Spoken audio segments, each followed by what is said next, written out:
Shalom, Bapak Ibu yang dikasihi Tuhan. Renungan hari ini 1 Mei 2023. Kembali kita menerima kiriman renungan yang disampaikan oleh Bapak Gembala kita, Pendeta Suryadi Wangsa Wijaya, di mana tema tahunan gereja kita adalah Tahun Pelipat Gandaan. Subtema pada saat ini adalah Kuasa Injil, bagian yang ke 1102.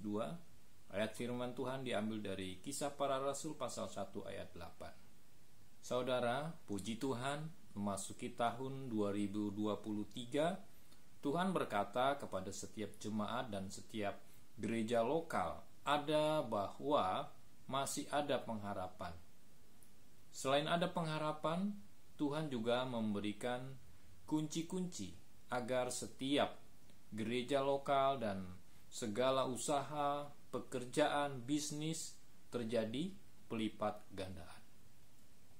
Khusus untuk gereja, tersedia 5 kunci dari Allah yang harus kita terapkan atau praktekkan, yaitu yang pertama, api pengurapan Roh Kudus. Yang kedua, kuasa Injil atau kabar baik. Yang ketiga, persekutuan atau kerjasama. Yang keempat, kuasa doa. Dan yang kelima, pergi beritakan Injil. Kelima kunci inilah yang menjadi topik pembicaraan atau sharing dan sekaligus menjadi tema khotbah gereja di sepanjang tahun 2023 ini. Adapun kelima kunci ini semua saling terkait dan tidak dapat dipisahkan satu dengan yang lainnya. Pada bulan Maret dan April kita sudah membahas dan mempelajari kuasa Roh Kudus. Allah menghendaki setiap kita dipenuhi Roh Kudus, hidup dipimpin Roh Kudus, dan terima impartasi api pengurapan Roh Kudus. Seperti pada Kisah Para Rasul, setelah hari Pentakosta, Allah mengurapi para murid-murid dengan api pengurapan Roh Kudus. Maka murid-murid segera pergi memberitakan Injil Yesus Kristus. Dalam hal ini kita mendapatkan hikmat dari Allah bahwa misi, pekerjaan pemberitaan firman dan penginjil tidak dapat dipisahkan dengan Roh Kudus.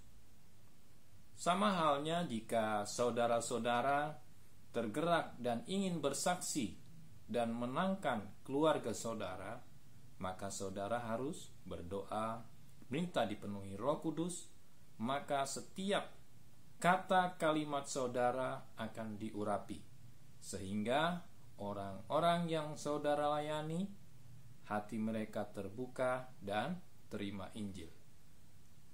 Seseorang yang hidupnya dipenuhi Roh Kudus, ia selalu bergairah untuk kabarkan Injil. Di dalam hatinya ada daftar jiwa-jiwa yang ia ingin layani. Pembacaan Alkitab, Mazmur 120, 1 Samuel pasal 4 dan 5, Lukas pasal 22 ayat 54 sampai 72, dan Amsal pasal 1. Sepudi, mari kita berdoa. Tuhan, kami datang pada Tuhan pada hari ini yang tidak secara kebetulan menyaksikan video ini. Mungkin mereka membuka hati dan mau percaya kepada Tuhan Yesus Kristus sebagai Tuhan dan Juru Selamat pribadinya. Biarlah hamba berdoa membawa mereka masuk dalam Tuhan. Ya Tuhan, aku percaya kepada Yesus Kristus Tuhan sebagai Tuhan dan Allahku, penebus dosa-dosaku. Terima kasih Tuhan. Dalam nama Yesus kami berdoa. Haleluya. Amin. Shalom. Tuhan memberkati kita semua. Sepudi.